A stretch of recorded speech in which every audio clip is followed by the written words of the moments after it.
بسم اللہ الرحمن الرحیم۔ السلام علیکم۔ سورہ بقرہ کی 2 آیات پڑھنے کا معجزہ دیکھیں۔ فرشتہ رزق لے کر اسی وقت گھر آ جاتا ہے۔ بسم اللہ الرحمن الرحیم۔ محترم ناظرین، آپ نے زندگی میں کبھی بھی اس طرح نہیں دیکھا ہوگا کہ آپ کے ہاتھوں میں اچانک سے ہی ڈھیر ساری دولت آ گئی ہو۔ آپ نے دیکھا تو پورے گھر میں ہر طرف دولت ہی دولت بکھری پڑی ہے۔ تو یہ جو وظیفہ ہے، یہ جو عمل ہے، یہ اسی طرح سے کر کے دیکھیں ایک دفعہ پورے یقین کے ساتھ۔ اس وظیفے کو کر لیں۔ اگر ہاتھوں میں ڈھیروں رزق اور مال و دولت نہ آئے تو پھر کہنا، کیونکہ جو عمل جو وظیفہ میں آج آپ کو بتانے جا رہی ہوں، اس عمل کو، اس وظیفے کو رات کو آپ نے سونے سے پہلے کر لینا ہے۔ اس عمل کے بعد تو جیسے رزق اور مال و دولت آپ سے پیار ہو جائے گا۔ ڈھیروں دولت آپ پر عاشق اور مہربان ہو جائے گی اور آپ کے ساتھ زندگی بھر نہیں چھوڑے گی۔ جتنا مرضی بھی آپ پیسہ خرچ کریں گے مگر پیسہ آپ کے پاس سے ختم نہیں ہوگا، بلکہ اس پیسے میں اللہ تعالیٰ کے فضل و کرم سے خوب برکتیں، فضیلتیں اور بساطیں پیدا ہو جائیں گی اور وہ پیسہ بہت برکت والا ہوگا۔ انسان کی زندگی میں دولت نہ ہو تو ایسی زندگی گزارنے کا کوئی فائدہ نہیں ہے، اور اللہ تعالیٰ کے سارے نام بہت ہی بابرکت اور فضیلت والے ہیں۔ اللہ تعالیٰ کے ناموں کا ذکر اور ورد کرنے سے دولت آپ پر مہربان ہوتی ہے، تنگ دستی اور بے روزگاری سے نجات ملتی ہے، اور اس سے اچھی بات اور کیا ہوگی۔ انسان اگر انہیں وظیفوں کو اپنی زندگی میں پڑھنے کا معمول بنا لے تو زندگی پرسکون اور آسودہ ہو جائے گی۔ آپ سوچ بھی نہیں سکتے، آج کا وظیفہ بہت ہی مجرب اور آزمودہ وظیفہ ہے، لیکن آپ لوگوں سے گزارش ہے غور و توجہ سے نوٹ کر لیں، بڑی احتیاط سے سن لیں تاکہ آپ لوگ اس سے بھرپور فائدہ حاصل کر سکیں۔ یہ ایسی طاقتور آیات ہیں، انشاءاللہ جب آپ یہ پڑھیں گے تو دولت کا ضرور انتظام ہو جائے گا۔ آپ لوگوں سے ایک ہی گزارش ہے کہ جو وظیفہ آپ کو بتاؤں گی اس کو پوری توجہ کے ساتھ آپ نے سن لینا ہے اور پھر ہی یہ عمل کرنا ہے۔ ناظرین، آج کل کے دور میں ہر شخص مالی مشکلات میں گھرا ہوا ہے نظر آ رہا ہے، چاہے وہ کوئی مزدور ہے، چاہے کوئی افسر ہے۔ کئی لوگوں کے منہ سے یہ بات سننے میں ضرور آتی ہے کہ اب تو گھر کے اخراجات بھی اتنے زیادہ بڑھ گئے ہیں، میری تنخواہ کے پیسوں سے بھی گزارا ہی نہیں ہوتا۔ اس مہنگائی کے دور میں تو جتنے پیسے اور کتنی بھی دولت کما لیں مگر پیسے پھر بھی پورے نہیں ہوتے۔ انسان کی زندگی میں اتار چڑھاؤ تو آتے رہتے ہیں، کبھی رزق کی فراوانی ہوتی ہے تو کبھی تنگ دستی، کبھی وسائل تو کبھی مسائل کا سامنا کرنا پڑتا ہے۔ یہ تمام مسائل تو زندگی کا حصہ ہیں، ہمیں ہر حال میں اللہ تعالیٰ کا شکر ادا کرنا چاہیے۔ انسان کو چاہیے کہ صرف اللہ تعالیٰ سے ہی مانگے، اس یقین کے ساتھ کہ ہماری ہر حاجت اللہ تعالیٰ نے پوری کرنی ہے۔ آپ سب ہی کامل یقین سے آج کا یہ وظیفہ جب کر لیں گے تو آپ کے رزق میں اتنا اضافہ اللہ پاک اپنے فضل و کرم سے فرما دیں گے، حیران رہ جائیں گے۔ غیبی ہاتھوں سے اور غیبی سے ہی آپ کے لیے اتنی زیادہ مال و دولت آ جائے گی کہ آپ کے گھر کے جتنے بھی دولت اور رزق کے حوالے سے مسائل ہیں، پریشانیاں ہیں، مشکلات ہیں، وہ سب کچھ ہمیشہ ہمیشہ کے لیے میرے اللہ پاک اپنے فضل و کرم سے ختم فرما دے گا۔ لیکن میں پہلے بھی کئی بار یہ بتا چکی ہوں کہ آپ جب بھی اللہ سے مانگو تو پورے یقین اور پوری امید کے ساتھ مانگا کرو کہ مجھے لازمی ملے گا۔ تو مسلمان کی کامیابی کا اصل راز ہے۔ سورہ آل عمران میں اللہ تعالیٰ نے اپنے بندوں کو تمام امور میں مشاورات کرنے کا حکم دیتے ہوئے اپنی ہی ذات کریمہ پر بھروسہ اور توکل کرنے کا حکم ارشاد فرمایا ہے۔ ترجمہ: اور کام یا لڑائی میں ان سے مشورہ لے لو۔ پھر جب پکا ارادہ کر لو تو اللہ پر بھروسہ رکھو، بے شک اللہ تعالیٰ توکل اختیار کرنے والوں سے پیار کرتا ہے، اور اگر اللہ تمہارا مددگار ہو تو کوئی تم پر غالب نہیں آ سکے گا، اور اگر وہ تم کو چھوڑ دے تو پھر کون ہے جو اس کے بعد تمہاری مدد کر سکے، اور اللہ ہی پر چاہیے کہ ایمان والے بھروسہ رکھیں۔ سورہ العمران آیت نمبر 159-160۔ تو ناظرین، جب آپ کا یقین جتنا پختہ ہوگا تو اللہ پاک آپ کو ضرور عطا فرما دیں گے۔ اللہ پاک کے خزانے بہت وسیع و عریض ہیں۔ آپ کی مشکلات تمام کی تمام دور ہو جائیں گی۔ وہ تمام دکھ، تکلیف اور مشکلات جو زندگی بھر آپ کا پیچھا نہیں چھوڑ رہی تھی، انشاءاللہ وہ سب اللہ پاک کے فضل و کرم سے دور ہو جائیں گی۔ اللہ پاک آپ کو اتنا زیادہ رزق اور اتنی زیادہ دولت سے مالا مال کر دیں گے۔ تو میرے بھائیوں اور بہنوں، اس وظیفے سے آپ کی زندگی کے وہ تمام مسائل حل ہو جائیں گے جو پوری زندگی ختم ہی نہیں ہو رہے تھے۔ چاہے آپ قرض کی دلدل میں پھنسے ہیں تو میرا اللہ پاک اس وظیفے کی برکت سے آپ کو قرض سے نجات دے گا، یا آپ کے گھر کے اخراجات بہت زیادہ ہیں لیکن انکم بہت تھوڑی ہے، تو آپ اللہ پاک اپنے کرم سے ایسے ذرا پیدا کر دے گا اور ایسی جگہ سے آپ کو غیب کے خزانے سے رزق عطا فرما دے گا کہ آپ کی جو بھی مشکل ہے وہ ہمیشہ کے لیے ختم ہو جائے گی۔ ایک شخص جنگل میں بھیڑوں کو اکیلے چرتا ہوا چھوڑ کر خود کسی کام کے واسطے شہر میں آ گیا، جہاں اتفاق سے بڑا بھائی اس کو مل گیا۔ اس نے دریافت کیا کہ جنگل میں بھیڑوں کو کس کے حوالے کر کے آئے ہو؟ اس نے کہا، توکل پر خدا، یقین خدا کے بھروسے پر چھوڑ آیا ہوں۔ بڑے بھائی نے کہا، تم نے سخت غلطی کی۔ چھوٹے نے کہا، خدا کے توکل پر بھیڑوں کو چھوڑ آنے کو غلطی بتلانا سخت بے ادبی و گستاخی ہے، ایسا مت کہو۔ بڑے بھائی نے کہا، کم بخت، اگر بھیڑیں خدا کے توکل پر چھوڑ آیا ہے تو بھیڑیے بھی تو خدا کے توکل ہی پر پھر رہے ہیں۔ تم نے توکل کے مفہوم کو نہایت غلط طور پر سمجھا ہے۔ توکل اختیار کرتے وقت حضور اقدس صلی اللہ علیہ وسلم کے مبارک فرمان کو ہمیشہ پیش نظر رکھنا چاہیے۔ محسن اخلاص 445 مولانا رحمۃ اللہ سبحانی توکل کا مفہوم ارشاد خداوندی ہے۔ ترجمہ، اور جو کوئی ڈرتا ہے خدا سے وہ کر دے گا، سختیوں میں بھی اس کا گزارا اور روزی دے گا، اس کو جہاں سے اس کو خیال بھی نہ ہو، اور جو کوئی بھروسہ رکھے خدا پر تو وہ اس کو کافی ہے۔ پارہ نمبر 28 سورۃ الطلاق آیت نمبر 2-3۔ یعنی جو شخص خدا پر توکل اور بھروسہ کرے گا، خدا اس کی مہمت کے لیے کافی ہے۔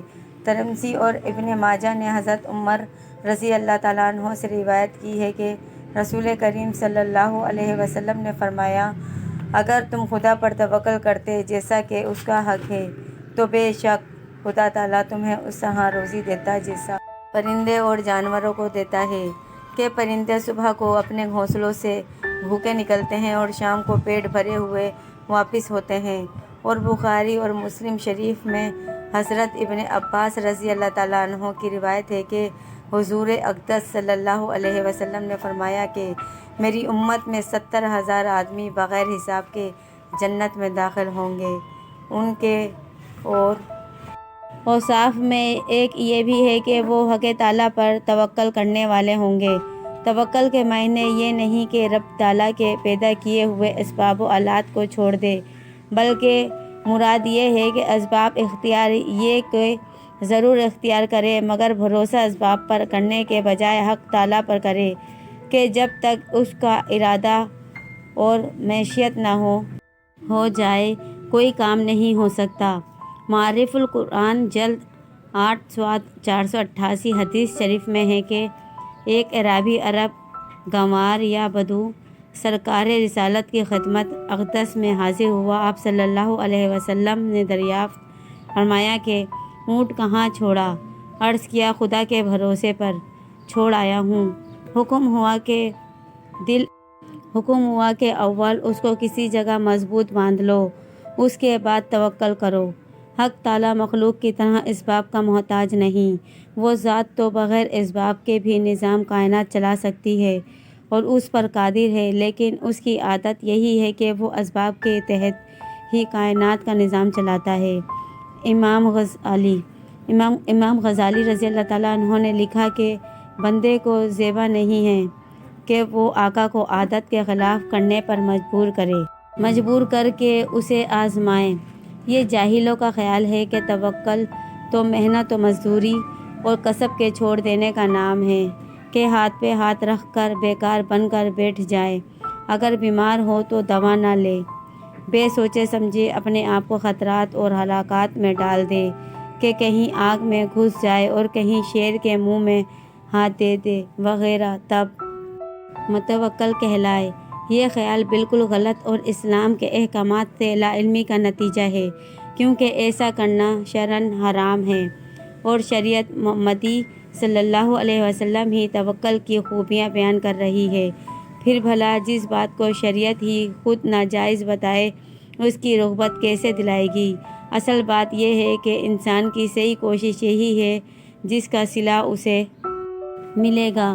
مثلاً کوئی شخص بھوکا ہو اور کھانا بھی اس کے سامنے رکھا ہو مگر وہ ہاتھ نہ بڑھائے اور نوالا بنا کر منہ تک نہ لے جائے، یا غلہ درازی کا خواہاں ہو مگر بیج کھیت میں نہ ڈالے، یا اولاد کا طالب ہے اور شادی ہی نہ کرے اور کہیں کہ میں تو توکل کرنے والا ہوں، ایسا خیال تو سراسر جہالت ہے، کیونکہ ان اسباب کو اللہ تعالیٰ نے ہی پیدا فرمایا اور قاعدے کے طور پر تجویز فرما دیا، اور اس میں تغیر و تبدیل نہیں ہو سکتا۔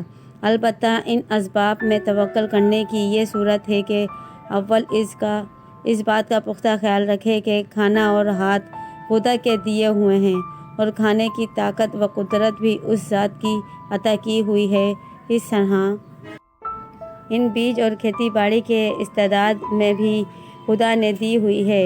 دوسری بات یہ ہے کہ ان ظاہری اسباب پر بھی دل سے بھروسہ نہ کرے، دل سے خالق ہی پر بھروسہ کرے۔ دل سے اسباب پر بھروسہ کرنا سراسر غلط ہے۔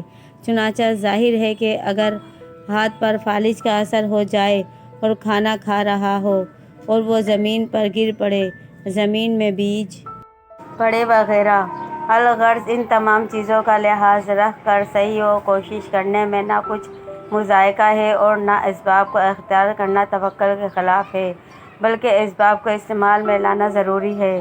بے شک اللہ تعالیٰ ہی رزق دینے والا اور سب سے بہترین رازق ہے، اور زمین پر جتنے بھی چلنے پھرنے والے ہیں ان سب کی روزیاں اللہ تعالیٰ کے ذمے ہیں، سب کو رزق اللہ تعالیٰ ہی دیتا ہے، اور یقیناً کسی لالچی اور لالچ اللہ تعالیٰ کے رزق کو زیادہ نہیں کر سکتا، اور نہ ہی کسی ناپسند کرنے والے کی ناپسندیدگی سے ہٹا سکتی ہے، اور یہ اللہ تعالیٰ کی حکمت ہے کہ اس نے رزق کے معاملے میں لوگوں میں فرق رکھا ہے، تو وہ جیسے چاہے زیادہ رزق عطا فرما دے، جسے چاہے کم رزق عطا فرما دے۔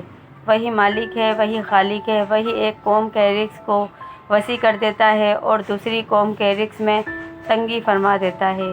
یہ سب کچھ اللہ تعالیٰ کے قبضے قدرت میں ہے، انسان کچھ بھی نہیں کر سکتا سوائے دعا کرنے کے، اللہ پاک سے مانگنے کے۔ ایک حدیث قدسی میں اللہ کے رسول صلی اللہ علیہ وسلم کا فرمان ہے کہ جو چیز تجھے جنت کے قریب کر سکتی ہے اس کا میں نے تجھے حکم دے دیا ہے، اور جو چیز تجھے جہنم کے قریب کر سکتی ہے اس سے میں نے روک دیا ہے۔ یقیناً حضرت جبرائیل علیہ السلام نے میرے دل میں یہ بات ڈالی ہے کہ کوئی بھی جان اس وقت تک فوت نہیں ہو سکتی، کوئی بھی انسان اس وقت تک اس دنیا سے نہیں جا سکتا جب تک کہ وہ اپنی روزی پوری نہ کر دے اور سارا رزق نہ کھا لے۔ تو تم اللہ کا تقوی اختیار کرتے ہوئے روزی کا حصول اچھی طرح کرو، اور تم میں سے کسی کو روزی کا لیٹ اور کم ہو جانا اس بات پر نہ ابھارے کہ تم اللہ کی نافرمانی کر کے روزی کرنے لگ جاؤ، کیونکہ جو اللہ کے پاس ہے وہ اللہ تعالیٰ کی اطاعت اور فرما برداری کے ذریعے ہی حاصل کیا جا سکتا ہے۔ ناظرین، اکثر آپ لوگوں نے دیکھا ہوگا کہ اللہ پاک نے ہمیں صبر کرنے کا حکم دیا ہے۔ جب ہمیں مشکلات پیش آتی ہے، رزق کی تنگی ہوتی ہے تو ہم گلے شکوے کرنا شروع کر دیتے ہیں، پھر ہم ناجائز کاموں میں پڑ جاتے ہیں اور حرام اور حلال بھول جاتے ہیں۔ اللہ پاک نے اس چیز سے منع فرمایا ہے۔ یاد رکھیں، رزق وہی اچھا ہے، وہی فضیلت والا ہے، وہی انسان کے لیے فائدہ مند ہے جس کو استعمال کرنے سے دنیا بھی آسان ہو جائے اور آخرت بھی آسان ہو جائے۔ رزق کی کمی اللہ کی طرف سے نہیں بلکہ انسان کے خرچ نہ کرنے کی وجہ سے ہوتی ہے۔ اللہ پاک ساری مخلوق کے لیے اس کی ضرورت کے مطابق پورے سال کا رزق نازل فرما دیتا ہے۔ ہمیں چاہیے کہ اگر ہم اپنے رزق میں برکت اور ترقی چاہتے ہیں تو غریبوں میں، مسکینوں میں زیادہ سے زیادہ اللہ پاک کا دیا ہوا رزق خرچ کیا کریں تاکہ اللہ ہمارے رزق کو اور بڑھا دے، مزید بڑھا دے، جیسا کہ اللہ پاک نے فرمایا ہے۔ اور جب ان سے کہا جاتا ہے کہ جو رزق خدا نے تم کو دیا ہے اس میں سے خرچ کرو، تو کافر مومنوں سے کہتے ہیں بھلا ہم ان لوگوں کو کھانا کھلائیں جن کو اگر خدا چاہتا تو خود کھلا دیتا۔ تو پھر اللہ پاک فرماتے ہیں کہ تم تو صاف صاف غلطی میں ہو۔ ناظرین، ایک کسان کو دیکھ لیں، وہ ایک بوری بیج کی کھیت میں بوتا، فصل اگ جانے پر وہ ایک بوری کی جگہ 70 بوریاں لے کر گھر واپس لوٹ جاتا ہے، محنت کرتا ہے۔ لیکن اگر وہ کسان یہ سوچنا شروع کر دے کہ میں یہ ایک بوری کا بیج کھیت میں پھینک دوں گا اور پتہ نہیں مجھے ملے کہ نہیں، پھر وہ اس کے کمزور ایمان کی نشانی ہے۔ اس طرح جب ہم غریبوں میں، مسکینوں میں تقسیم کریں گے تو اللہ پاک 1 روپے کا اجر 70 گنا زیادہ بڑھا دیتا ہے۔ تو میں دعا کرتی ہوں اللہ پاک غریبوں میں، مسکینوں میں رزق تقسیم کرنے کی توفیق عطا فرمائے تاکہ ہمارا رزق اور بڑھ جائے۔ محترم ناظرین کرام، اگر آپ وظائف کر کر کے اب تھک چکے ہیں، اگر تو آپ نے ہر ممکن کوشش کر بھی لی مگر اس کے باوجود بھی آپ کے رزق کو جو بھی پریشانیاں ہیں ختم نہیں ہو رہی ہیں، آپ بے حد مایوس ہو چکے ہیں، تو اب آپ مایوسی کو چھوڑ دیں۔ اس عمل کے کرنے کے بعد بہت ہی جلدی آپ مالا مال ہو جائیں گے۔ پھر رزق اور مال و دولت آپ کو آپ کی سوچ سے بھی زیادہ مل جائے گا، آپ کی نسلیں بھی بیٹھ کر کھائیں گی۔ اتنی دولت اور اتنا پیسہ آپ کو مل جائے گا کیونکہ کوئی بھی ایسا انسان نہیں ہے کہ جس نے اس عمل کو کامل یقین اور جائز حاجت کے لیے کیا ہو اور اس کو رزق اور مال و دولت نہ ملی ہو۔ ایسی کئی مثالیں بھی پڑھی ہیں کہ جنہوں نے اس وظیفے کو جس وقت اور جس ترتیب سے انہیں بتایا اس طریقے سے کیا اور ان کو رزق و دولت اتنی مل گئی کہ کل تلک جو پریشان پھرتے رہتے تھے اور در بدر کی ٹھوکریں بھی کھا رہے تھے اور آج لاکھوں کروڑوں میں کھیل رہے ہیں۔ میرے سامنے بھی ایسے انسان موجود ہیں جو چند سال قبل سڑک چھاپ تھے، مطلب کہ پورا دن آوارہ رہتے تھے اور کچھ بھی نہیں کرتے تھے، مگر آج ان کے پاس دنیا کی تقریباً ہر سہولت موجود ہے، تو پھر بھی اس سہولت کو خریدنے کی ہمت رکھتے ہیں۔ تعوذ اور تسمیہ کے بعد پھر 3 مرتبہ اول و آخر درود شریف پڑھیں۔ درود پاک آپ کوئی سا بھی پڑھ سکتے ہیں جیسا کہ صلی اللہ علیہ وسلم، لیکن اگر آپ درود ابراہیمی پڑھیں گے تو اس کی فضیلت زیادہ ہے۔ درود ابراہیمی 1 مرتبہ میرے ساتھ بھی دہرا لیں تاکہ ثواب ہو۔ بسم اللہ الرحمن الرحیم۔ اللہم صلی علی محمد وعلی آل محمد کما صلیت علی ابراہیم وعلی آل ابراہیم انک حمید مجید۔ اللہم بارک علی محمد وعلی آل محمد کما بارکت علی ابراہیم وعلی آل ابراہیم انک حمید مجید۔ ناظرین، کوشش کریں کہ جب آپ یہ وظیفہ شروع کریں اس دوران آپ نے کسی سے بات نہیں کرنی۔ آپ نے سب سے پہلے ان ناموں کی ایک تسبیح پڑھ لینی ہے۔ ان ناموں کو یعنی غنی یا رزاق کو ملا کے پڑھیں، یا غنی یا رزاق کو ملا کر پڑھیں گے تو وہ ایک بار ہی شمار ہوگا۔ ایک تسبیح پر آپ نے اس کو 160 مرتبہ پڑھ لینا ہے۔ پھر 21 مرتبہ آپ نے سورہ کوثر پڑھ لینی ہے۔ انا اعطیناک الکوثر فصلی لربک وانحر ان شانئک ھو الابتر۔ اس کے بعد آپ نے 2 آیات پڑھنی ہیں۔ ترجمہ: اور اسے وہاں سے روزی دے گا جہاں اس کا گمان بھی نہ ہو، اور جو اللہ پر بھروسہ کرے تو وہ اسے کافی ہے۔ بے شک اللہ اپنا کام پورا کرنے والا ہے۔ بے شک اللہ نے ہر چیز کے لیے ایک اندازہ مقرر کر رکھا ہے۔ 7 مرتبہ یہ آیت پڑھ لینی ہے، پھر آپ نے آخر میں بھی درود پاک پڑھ کر اپنے اللہ سے دعا کرنی ہے۔ یہ وظیفہ کرنے سے دولت آپ پر عاشق ہو جائے گی، لیکن آپ اس کو تمام عمر کرتے رہیں۔ یہ ذکر کرتے ہوئے، یہ وظیفہ کرتے ہوئے، اس کو پڑھتے ہوئے ہی آپ نے سو جانا ہے۔ آپ نے اس عمل کو کر کے سونا ہے، لیکن آپ یقین کریں آپ لوگ خود بھی حیران رہ جائیں گے۔ اس عمل میں اتنا دم ہے، اثر ہے، اور اس عمل کی اتنی طاقت ہے کہ اگر ایک دفعہ آپ کر لیں گے تو آپ خود حیران رہ جائیں گے۔ آپ پوری زندگی مجھے جھولیاں اٹھا کر دعائیں دو گے کہ کسی بہن نے کوئی وظیفہ بتایا تھا۔ جب آپ اپنے ہاتھوں میں دیکھیں گے کہ اتنا پیسہ اور اتنی دولت، اتنا رزق کہاں سے آ گیا، آپ کے لیے یہ سمجھنا مشکل ہو جائے گا، جاننا مشکل ہو جائے گا کہ میں نے ایسا کون سا عمل کر دیا ہے۔ پہلے بھی تو میں یہی عمل کرتی تھی، لیکن اللہ پاک نے اتنے رزق سے مجھے نواز دیا ہے، اتنا پیسہ عطا فرما دیا ہے کہ مجھے سمجھ ہی نہیں آ رہی ہے کہ یہ دولت اور رزق کیسے آ گیا۔ میرے اپنے تمام ناظرین سے گزارش ہے، اس عمل کو ان تمام بہن بھائیوں دوستوں کے ساتھ ضرور شیئر کریں جن کا گزارا مشکل سے ہو رہا ہے، جو مفلسی کا شکار ہیں، تنگ دستی میں اپنی زندگی گزار رہے ہیں، تو ان کے اس مشکلات کو اللہ پاک اپنے فضل و دور فرما دے گا۔ آپ اس وظیفے کو خود بھی کریں اور ان تمام لوگوں کو بھی بتائیں۔ اللہ پاک اس وظیفے کی برکت سے اپنے پیارے مبارک ناموں کے صدقے آپ کی مشکل کو آسان فرمائے گا۔ میری اللہ پاک سے دعا ہے کہ جتنے بھی اس وقت مجھے دیکھنے اور سننے والے ہیں، اور اللہ پاک ان سب کی مشکلات کو دور فرمائے، آمین۔ ان کے اوپر جو قرض کی پریشانیاں ہیں، جو قرض میں پھنس چکے ہیں، اللہ پاک ان کا قرض دور فرمائے۔ اللہ پاک سے دعا کرتی ہوں آپ کی اور میری جو بھی رزق کی تنگی ہے یا جو بھی ہماری پریشانی ہے وہ ختم کر دے، ہمارے اوپر رزق کی دولت کی بارش کر دے، ہماری جو بھی بیماریاں اور تکالیف ہیں انہیں دور کر دے، آمین۔ تمام احباب سے گزارش ہے کہ اللہ تعالیٰ کے 99 ناموں میں سے کوئی ایک نام کمنٹ میں لکھ کر ضرور شیئر کریں۔ اللہ ہم سب کا حامی اور ناصر ہو، آمین۔ اگر آپ کو یہ ویڈیو اچھی لگی ہے تو آپ اس کو لائک کریں، شیئر کریں اور سبسکرائب کریں۔